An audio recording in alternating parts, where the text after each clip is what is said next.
두려움에 빠진 제자들에게 예수님이 찾아오셨습니다. 그리고 그들에게 평강을 선언하셨습니다. 19절에 그런 내용이 나와 있습니다. 너희에게 평강이 있을지어다. 이미 마리아를 통해 예수님의 부활 소식을 제자들은 들었습니다. 그렇지만 여전히 그들은 두려움에 떨고 있습니다. 예수를 따르고 예수와 함께 했다는 사실이 그들에게 어떤 불이익이라도 되어 돌아오지 않을까. 몰래 한자리에 함께 모였습니다마는 무서워서 문을 꽁꽁 걸어 잠궜습니다. 여러분, 현실적인 두려움이 그만큼 컸다는 반증입니다. 예수님이 부활하셨다는 소식을 듣고도 그들은 여전히 두려움과 공포에서 노연하지 못하고 있습니다. 예수님의 부활 소식이 실제적인 그들 삶에 영향을 미치지 못하고 있잖아요. 우리도 그럴 수 있습니다. 예수를 믿고 그 예수와 일평생을 함께 했고 내가 경험하고 만난 하나님은 정말 살아계신 분인데 또 어떤 문제 앞에 서면 그런 믿음이 온데 간데 없이 걱정하고 떨고 두려워하고 마치 그분이 계시지 않는 것처럼 행동하는 것 비슷하지 않겠습니까? 바로 이런 상황에 예수님이 찾아오셔서 평강을 주신 겁니다. 너희에게 평강이 있기를. 사실 이 평안은 예수님이 죽음 전에 십자가 지시기 전에 그들에게 약속하셨던 평안입니다. 내가 너희에게 주는 평안은 세상이 주는 평안과 다르다. 그러면서 쭉 하신 겁니다. 뒤에 또 말하겠지만 간단하게 말하면 내가 죽었다가 살아나지 않느냐. 날 보고 더 떨지 마. 여러분, 부활주일은 오늘 우리에게 그런 의미가 있습니다. 살아계신 하나님과 함께 하는데도 어떤 이유 때문에 지나치게 공포감에 두려움에 불확실한 미래 앞에 절절매며 정말 저 사람이 신앙이 있는가 싶은 이런 상황에 있는 자들에게 주님이 찾아오셔서 야, 평안해. 내가 살아있잖아. 사실 인간의 최대 절대 절망의 공포가 죽음이잖아요. 근데 우리가 이렇게 죽음의 문제를 뛰어넘고 나면 뛰어넘을 수 완전히 없을까요? 이런 한계를 뛰어넘고 나면 세상에 뭐 겁나는 게 있어요? 여러분, 제일 무서운 사람은 합기도 8단이 아니고 합기도가 8단이 있는지 제가 잘 모르겠습니다만 죽으려고 달려드는 사람이 제일 무섭대요. 그러니까 우리가 그 죽음을 뛰어넘고 나면 그 무엇이, 그 어떤 것이 우리에게 공포가 되고 두려움이 되겠습니까? 그런데 오늘 이 본문을 읽어보시면 평강이 있으라, 이 말씀이 한 번만 나오는 게 아니라 3번 나옵니다. 앞에 인용한 19절 그리고 이어지는 21절 26절.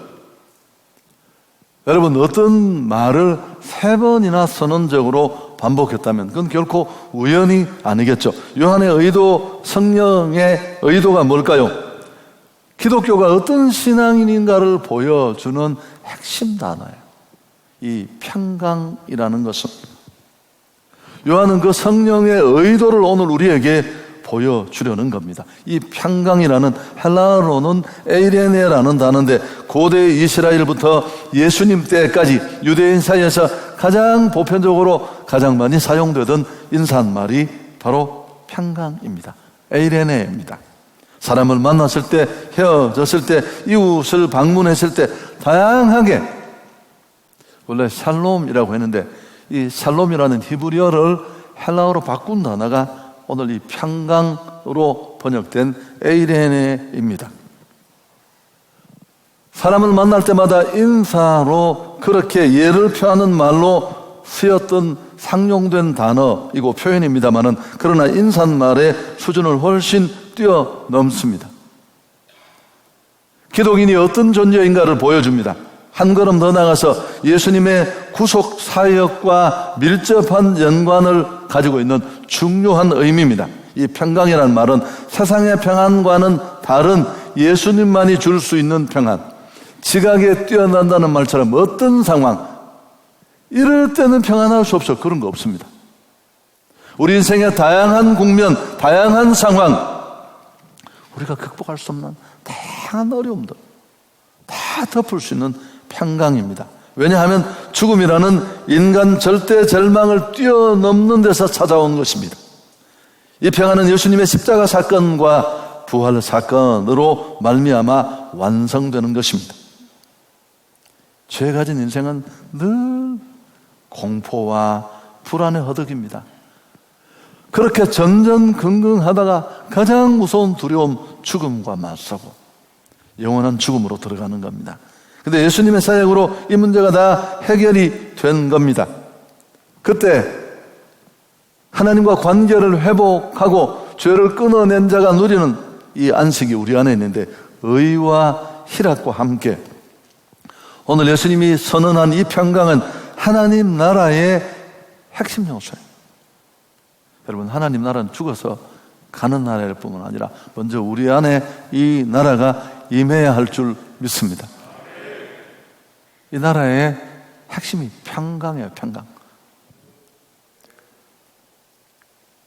그래서 평강은 로마서 14장 17절에 보면 하나님의 나라는 먹는 것과 마시는 것이 아니요 오직 성령 안에 있는 의와 평강과 희락입니다.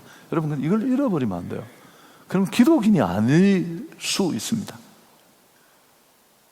기쁨과 평강은 내 안에 하나님이 살아 계신다.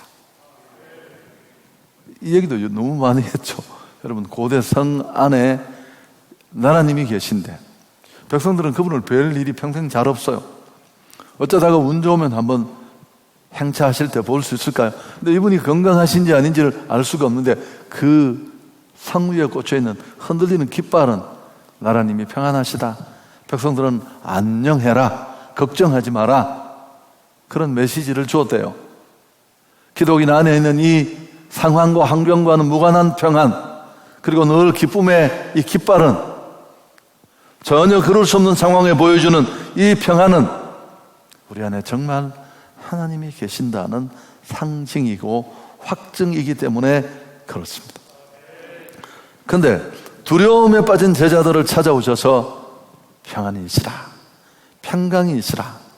그래서 20절에 보면 제자들은 그 주님을 만나고 보고 평강을 되찾았습니다. 20절에 이 말씀을 하시고 손과 옆구리를 보이시니 제자들이 주를 보고 기뻐했다. 두려움 다 날아갔어요. 아니, 죽은 줄 알았던 그분이 정말 하나님이셔서 죽음과 사망 최고의 공포를 이기고 나타나서 손 못자국을 보여주시면서 야, 나 살아왔어, 떨지 마. 그러니까 당연히 두려움 공포는 물러가고 기뻐했는데 부활하신 주님을 보고 회복이 되는데 기쁨이. 근데 21절에 또 얘기를 하세요. 좀 이상하지 않나요? 21절에 사명을 주시면서 예수께서 또 이르시되 너희에게 평강이 있을지어다. 아버지께서 나를 보내신 것 같이 나도 너희를 보낸다. 왜 이렇게 하셨을까요? 여러분, 두 평안은 성격이 다릅니다. 20절에 떨고 있는 그들에게 찾아오셔서 등 두드려 주시면서 야, 날 봐. 흔들리는 그들의 믿음을 다시 굳게 세워주는 평안이라면 21절의 평안은 주님이 주신 사명을 가지고 온 세상에 진짜 행복, 진짜 평강을 수여하시는 그 예수님을 전하는 사명자로 살아가는 데 필요한 더 높은 수준의 평안입니다. 아멘을 한 사람밖에 안 한 것, 제가 설명을 잘 못했다는 뜻이에요. 여러분, 우리에게는 이 두 가지가 다 필요해요. 내 안에 살아계신 하나님을 바라보고 있으면서도 흔들리는 마음을 정돈하는 평강도 있어야 되지만 다 수준 있는 평안을 가지고 내가 예수 믿고 예수 따라 그와 함께 살아보니까 여러분, 여러분, 살면서 얼마나 죽음 같은 일들이 많아요. 그래서 우리 고백하잖아요. 이제 죽었다. 이제 죽음 같아. 그럴 때도 함께 하시면서 제 길지 않은 인생 여정에도 그런 날이 많았습니다.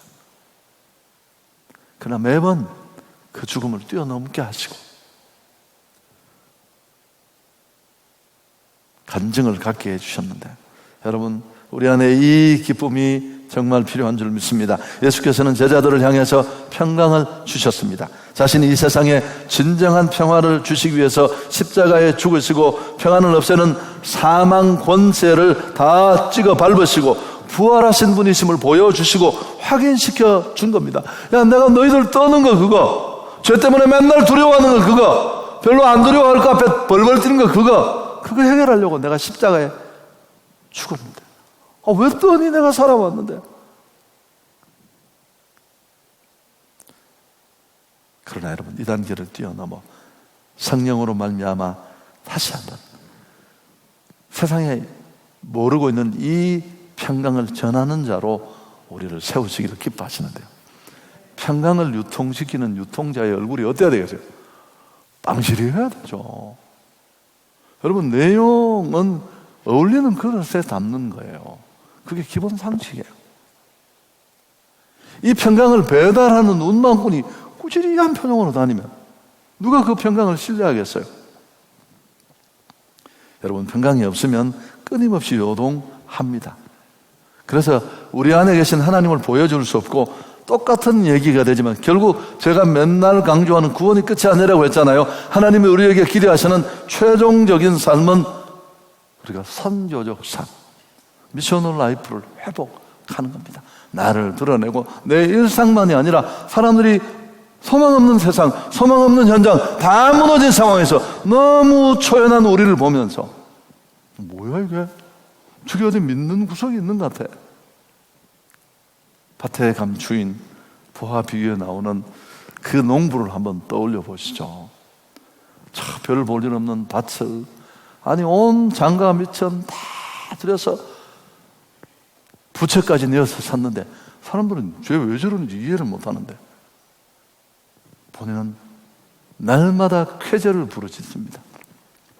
다 잊혀질 때쯤 밭에 감추어진 저 보화를 캐내면 어떻게 될지, 여러분, 천국의 소망을 보여주는 비유이잖아요.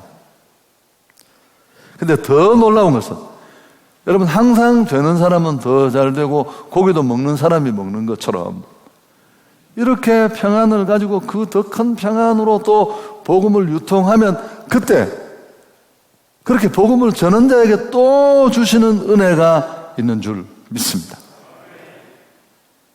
여러분, 한성교회는 그 힘으로 사는 교회예요.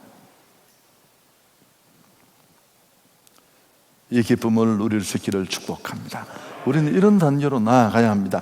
성령의 도우심을 그루려면 돈 입어야 하는데, 그래서 22절에 이 말씀이 추가적으로 나옵니다. 함께 읽습니다. 이 말씀을 하시고 그들을 향하사 숨을 내쉬며 이르시되 성령을 받으라.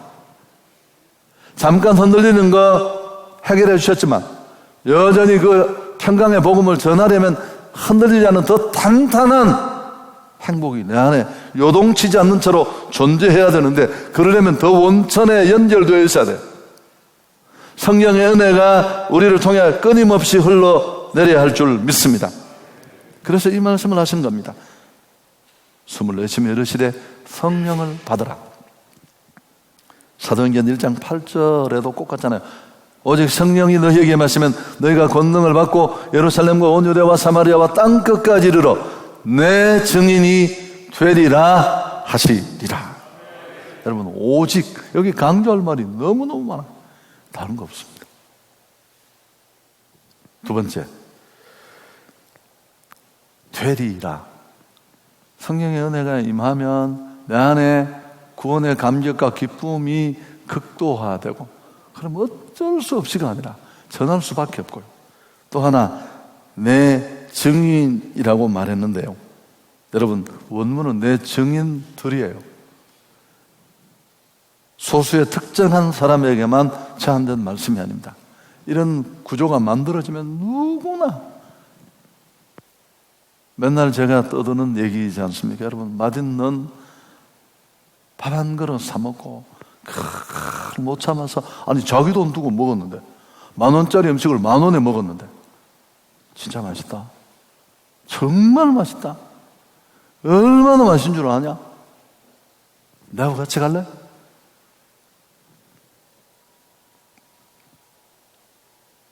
여러분, 이게 바로 선조적 삶입니다. 할렐루야. 이건 꼭 몽골 안 가도 돼요. 갈 필요도 있지만 지금 내가 서 있는 자리에서 주부로서, 전업주부로서 충분히 가능해요. 아니, 아이 3남매를 저 박봉에 키우면서 어떻게 그렇게 얼굴에 늘 기쁨이 있으세요? 여러분, 이런 찬스가 어디 있습니까? 네, 주님이 나와 함께 하시거든요. 설교 정리하겠습니다. 죄에 가진 인생의 특징이 뭘까요? 늘 불안과 공포의 허덕입니다. 이게 죄가 만든 결과예요. 상황의 문제만 아닙니다. 병 걸리면 어쩔까? 실직하면 어쩔까? 무엇을 먹고 무엇을 마시고 무엇을 입을까? 재밌는 게 뭐냐면 아무런 문제가 없으면 또 걱정. 요새는 왜 이렇게 아무 문제가 없지? 그러면서 또 걱정을 또 해요. 그러다가 어려움이 찾아오면 그럴 줄 알았어. 여러분, 이건 내 상황이 좋지 않아서가 아니라 내가 나를 잘 알아서 그렇습니다. 사는 게 비슷해요. 지금까지 제가 조사하고 관찰해 본 바에 의하면 인간 자체가 불안한 존재입니다. 본능적으로 죄상의 자락에 붙잡혀 있는 인생은 불안과 공포를 벗어날 수가 없어요. 그래서 그렇게 평강을 갈망하는 겁니다. 오늘 떨고 있는 제자들에게 주님이 찾아오셔서 평강이 있기를 이라고 기원한 이유도 마찬가지입니다. 야, 내가 살아나지 않았느냐? 날 보고 떨지 말라. 예수께서 인간의 모든 불안과 공포, 두려움의 죄짐을 지시고 십자가에 죽으신 줄 믿습니다. 그리고 그분이 부활하셨어요. 아니, 못자국 장자국 다 보여주면서 내가 살아나지 않았느냐? 내가 오늘 또 정리를 해드리겠습니다. 너무 간단한 정리여서 학생들에게 별로 도움이 안 되는 경우가 많은데, 하나님이 우리를 데려가시는 날 우리는 그냥 가는 거예요. 온 동네가 우리를 붙잡아도 우리는 더 있을 수가 없습니다. 그러나 하나님의 사명이 있어서 나를 살려두시고 존재케 하시는 한 온 동네가 연탄 집게를 들고 다 나를 죽이려고 떼거리로 몰려와도 우리 여기 약간 끌칠 수는 있는데, 스크래치는 날 수 있지만 없습니다. 얼마나 간단한 정의야. 저는 늘 이 정의 앞에 행복해요.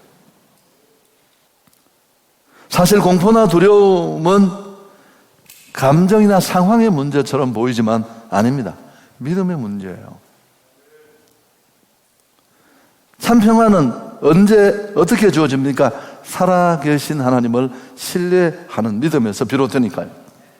어떤 유학파 목사님 교회 외국에서 유학할 때 목회하던 분이 한국을 방문한 외국인이 그 목사님 교회 예배를 드리러 왔습니다. 근데 한국 교회 성도들의 표정이 좀 어둡잖아요. 또 여러분 또 마스크를 착용하셔서 더 그렇거든요. 다들 저를 비롯해서 인상파들이 대거 사진 찍어도 그래요. 그래서 그 목사님이 한국교회 예배를 처음 드려보니까 사람들 표정이 심상치 않거든요. 그래서 목사님을 만난 자리에서 교회 혹시 무슨 일이 있느냐고 물었습니다. 그러자 이분이 눈치를 채고 좀 미안하기도 하고 그래서 저희 교회는 늘 십자가의 주님을 묵상합니다. 그랬더니 그분이 뭐라고 했다고요? 부활의 주님을 아직도 만나지 못했군요. 당신 얼굴은 어떤가요? 고난주간인가요? 부활주일인가요? 여러분, 우리는 빵글빵글 웃어야 돼요. 왜냐하면 우리 속에 평강이 가득 담겨 있습니다. 이걸 전달하고 배달하는 사명이 오늘 우리에게 주어졌습니다. 함성교회는 더더욱 그래요.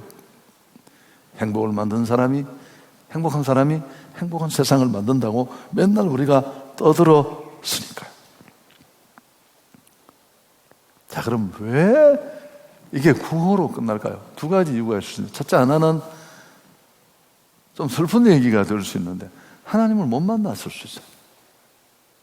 부활의 주님을 내가 인격적으로 만나지 못했을 수 있어요. 예수님 3년 따라다녔지만 아무것도 몰랐던 제자들처럼 걸핏하면 도망가고 걸핏하면 딴소리하고. 여러분, 기독교는 만남의 종교입니다. 바울이 어떻게 바뀌었습니까? 다메섹으로 가는 그 예수 믿는 사람 잡아 적치려고 가던 그 핍박의 여정에 부활하신 주님이 그를 만나 주셨잖아요. 그냥 모퉁이를 놀다가 팍 둘이 부딪힌 것처럼. 그리고 그는 그곳에서 인생의 방향이 다 바뀌었어요. 거역하고 대항하던 본성은 다 사라지고 그 부활의 주님을 전하는데 자기 인생을 다 던졌습니다. 여러분, 꼭 점검이 필요해요. 종교인은 기본적으로 예수를 못 만난 사람입니다. 교회를 다닌 사람이잖아요. 신앙인은 신앙의 역사가 얼마이든과 상관없이 하나님을 만난 사건이 있는 사람이에요. 그래서 혹 거부하고 외면해도 결국은 어디로? 그 매듭 있는 자리로 금방 돌아가요. 그분을 인정하고 그분을 만나지 않았으면 없었을 일들이 내 삶에 너무너무 많은 거죠. 다시 아멘하고 제자리로 돌아갈 수밖에 없습니다. 두 번째 또 한 가지는 뭘까요? 이 평강이 비틀거리는 이유는 이 평강의 은혜가, 성령의 은혜가 내 안에 계속 공급되지 않아서 그래요. 이런저런 일 때문에. 빌립보서 4장 6절이 그 답을 가지고 있습니다. 읽고 정리하겠습니다. 아무것도 염려하지 말고 다만 모든 일에 기도와 간구로 너희 구할 것을 감사함으로 하나님께 아뢰라. 그리하면 모든 지각에 뛰어난 하나님의 평강이 그리스도 예수 안에서 너희 마음과 생각을 지키시리라. 최근에 제가 기도를 많이 잃어버려서 회복하려고 조용히 노력하는 중인데, 내가 제 아내에게 간증을 했는데 굉장히 놀라운 일들이 많아요. 기도 시간이 옛날처럼 막 2시간, 3시간 이렇게 늘어난 건 아닌데 어쨌든 날이라도 안 빠뜨리려고 월요일도 나와서 앉아있고 어쨌든 짧은 시간이라도. 여러분, 이런 이야기해서 참 좋아요. 철야를 하면 가장 영적으로 밀리는 걸 느낍니다. 해보신 분, 여러분, 그 설교하는 것도 쉽지 않고요. 또 기도회를 인도하는 건 더 어려워요. 뭐 반주하고도 맞아야 되고 다 어려운데 또 사람들이 최근에 많지 않잖아요.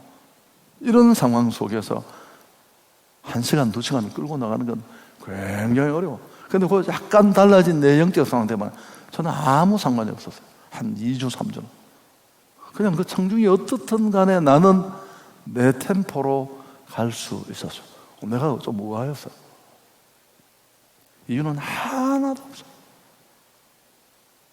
옛날에 기도를 찾아가고 싶어서 약간 노력한 게 전부예요. 오늘 제 이 비천한 고백에서 여러분이 뭔가 힌트를 얻었으면 좋겠습니다. 배를 움직이는 건 높이 꽂혀있는 돛대가 배를 움직이는 것처럼 보이지만 잘못 보신 거죠. 사실은 그 돛대에 부딪히는 보이지 않는 바람이 그 배를 움직이고 있었던 거죠. 돛대는 그저 그 바람을 받아주는 역할만 한 거예요. 여러분, 내가 주목받고 내가 스포트라이트를 받고 내가 칭찬받았지만 사실은 내가 아닙니다. 어려움 속에 나를 여기까지 이끄신 그분의 은혜가 있었습니다.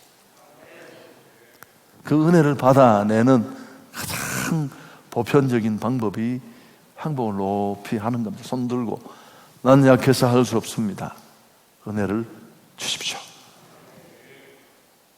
조선하는 영광을 돌리겠습니다.